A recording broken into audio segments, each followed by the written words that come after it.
Hello and welcome back. My name is Zio, and this week on As Good As It Gets, we're going to discuss how to leave WoW behind without leaving it for good.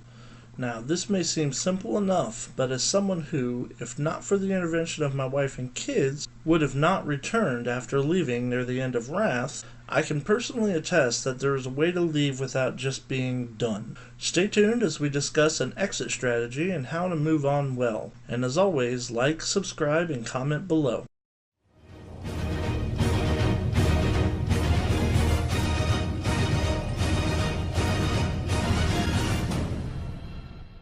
Upon returning at Estrella's behest in 5.2, I was quick to reacclimate to the game, but it wasn't the same, and I wasn't the same. I had moved on from gaming altogether, with the exception of a few random console JRPGs over the years. I had gotten married and had children, and in my absence, WoW had changed too. There were no more talent trees, and the face of Azeroth had literally been changed by Deathwing, and the game felt very distant to me as a result of these changes and many more.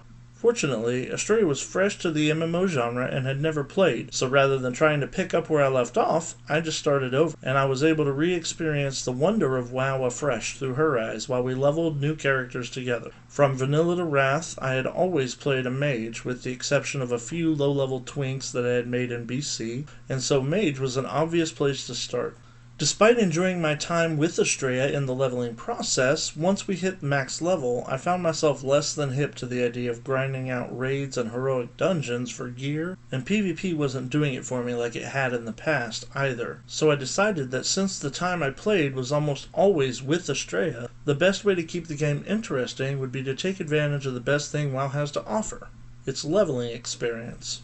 During the remainder of Pandaria, Estrella and I leveled different classes, taking advantage of the many different paths there were to follow through the questing experience from 1 to 60, and then we found different questing areas in Outland and Northrend and Pandaria to keep the process fresh.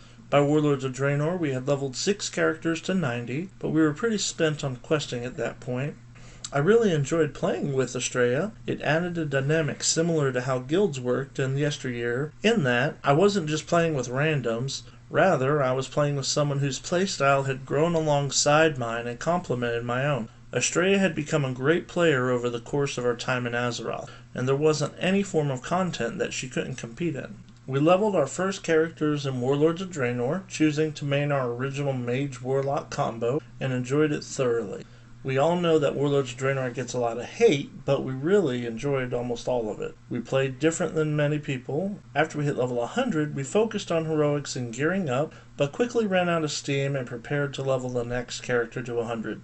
During our leveling process, Estrella saw a video on YouTube of Asmongold soloing some of the old Cataclysm raids, and asked if it was something that I felt we could do too. Because I didn't play during Cataclysm, I was a bit hesitant because I didn't know the mechanics, or even where the raids were for that matter.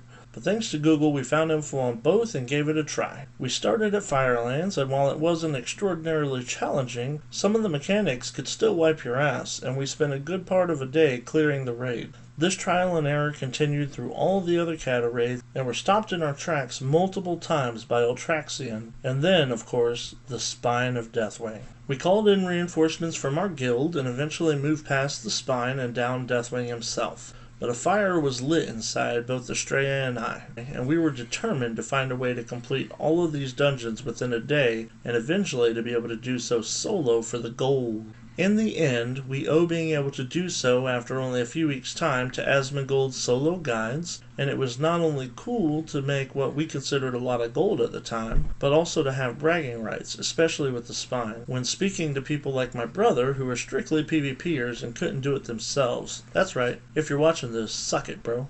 We began to do this on all 6 of our toons, initially going through them together to learn how best to approach each encounter with any given class, and then solo to maximize our gold. It was the most addicting content in the game for us at the time, and it led us to make the decision to level the remaining classes so we could truly maximize the amount of gold that we would make doing so.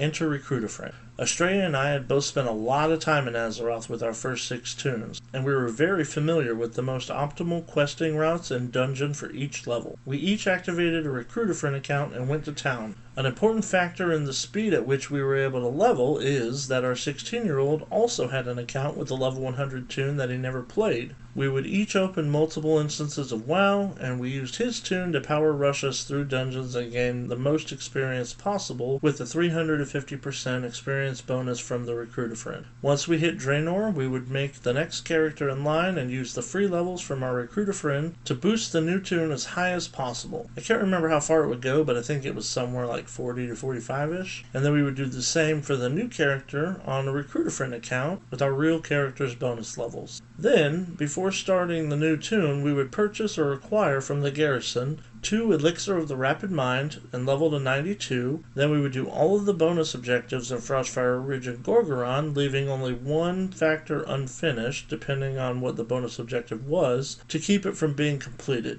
Once we had all of the bonus objectives ready to go, we would start in Frostfire Ridge and fly from one to the other, completing the one remaining objective so that we would gain massive amounts of experience very quickly. We would then do the same process in Talador and Spires, and we were usually maxed out from 90 to 100 within about 2 to 3 hours. It is important to note that this does require Draenor pathfinding to be completed, but as far as I know, the process still works to this day, as Estrella and I leveled 12 toons on the Alliance just prior to BFA's launch, and used this method at that time. We finished the last of those characters 3 days before they killed the dungeon experience forever. RIP leveling. Anyway, with a full army of toons on our server, one of each class, we continued to duo the raids initially, and once we were comfortable, we moved to solo. We accumulated tons of gold, transmog, and mounts, and while everyone was hating WoW during Warlords of Draenor, we were having more fun than we had ever had before or since. By this point, Estrella had already become enraptured in the mount gathering and transmog scene, and spent the remainder of her free time grinding out old reputations, quests, and elites, and heroic dungeons to increase her mount count and transmog options. She had also gotten into pet battles and caught the you gotta catch 'em all bug. I, on the other hand, didn't give a shit about mounts and pet battles, and I wasn't seeking out transmog beyond what I got in the old raids, apart from a few random pieces to complete a set. It occurred to me that almost all of our time playing was spent playing solo, despite literally sitting right next to each other on the couch. Now, some of you may not understand why that sucks, because you either aren't playing with your significant other, or you just wouldn't care because you play the game for the sake of playing the game. Our dynamic was a bit different, though. Playing WoW had been, since day one, something we did together, and that is what made it fun despite the content lulls. Now, it's nice to enjoy different aspects of the game, and playing solo allows for personal immersion into it, but we were literally never playing together, and both of us were burning out quickly. I had grown to love WoW once again, and I didn't want to leave it behind forever, but it felt very much like that was where we were heading. We had no more room for characters to level apart from going to a different server, which we didn't want to do, and were pretty burnt out on leveling anyway, so I decided on a different solution. Enter Final Fantasy XIV. Now, I'm not going to spend a ton of time speaking about Final Fantasy XIV here. I have other videos dedicated to comparing the two and why I feel that Final Fantasy XIV is the place to be right now, especially. But I convinced Estrella to leave her ambitions behind for the remainder of Warlords of Draenor and move to Final Fantasy XIV with me so we could try something fresh and new. We both clearly love the MMO genre, and in hopes of salvaging our desire to continue to play WoW, we needed to leave it behind, but we needed to leave it with things that we wanted to do left undone. We moved to Final Fantasy XIV for the remainder of Warlords of Draenor, and despite their similarities, their differences were more than enough to reinvigorate our desire to play games, and more importantly, play together, which is truly the glue that makes MMOs stick for us. Because we're very much alcoholics, Final Fantasy XIV's all classes on one character didn't really work for us, and we ended up making multiple characters for varying classes despite the benefits of having them all on one. We played through the story modes and joined a guild, and it was a totally different world.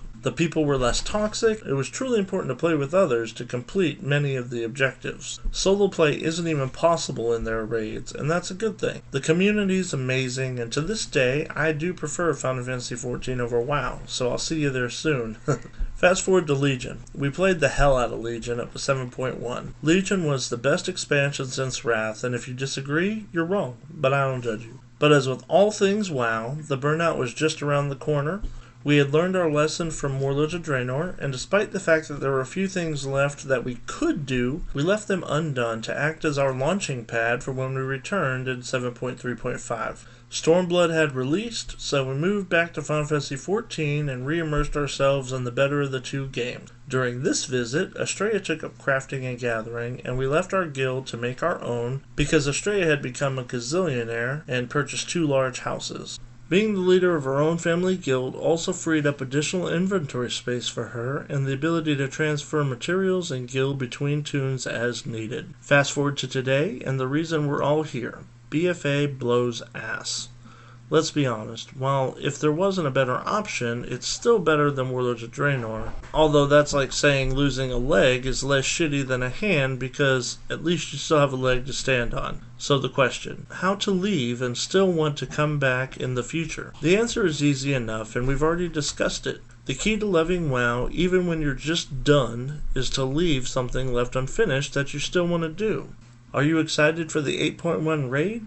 Leave now and revisit it later solo or in a small group. Are you excited to experience the story as it unfolds? Guess what? That shit unfolds the same over the next year as it will 3 years from now. Want those sweet, sweet island mounts? Imagine the hundreds of hours of your life spared by being able to buy them from the vendor that they're going to undoubtedly add near the end of the expansion. And even if they don't, how much easier will it be to grind it solo next expansion? The bottom line is, if you're watching this and have made it to this point, you're already done with WoW. You either need permission to leave or the confidence that if you do, you can justify coming back in the future. You have both right here. You are allowed to leave, tell them Zio said so, and as long as you leave something you really want to do unfinished, it's not very difficult to convince yourself to go back and do it when playing WoW can feel fun again because you took a break. Final Fantasy XIV is the best place to land right now in my opinion, and if you're coming over, you may as well land on the North American server Lamia and reach out to someone in our guild, also called Kick-Ass Gaming, and we'd love to have you join us and play with us. Thanks for watching and see you in game. Alright, well I hope you assholes enjoyed this video. Be sure to comment below, and if you enjoyed the video or if you hated it, punch me in the face with the like button and subscribe. If you're extra salty that I dared to tread on your feelings on a whim, prove it to everyone and wipe your tears with the dislike button and subscribe anyway so that I can feed on your bitterness next time.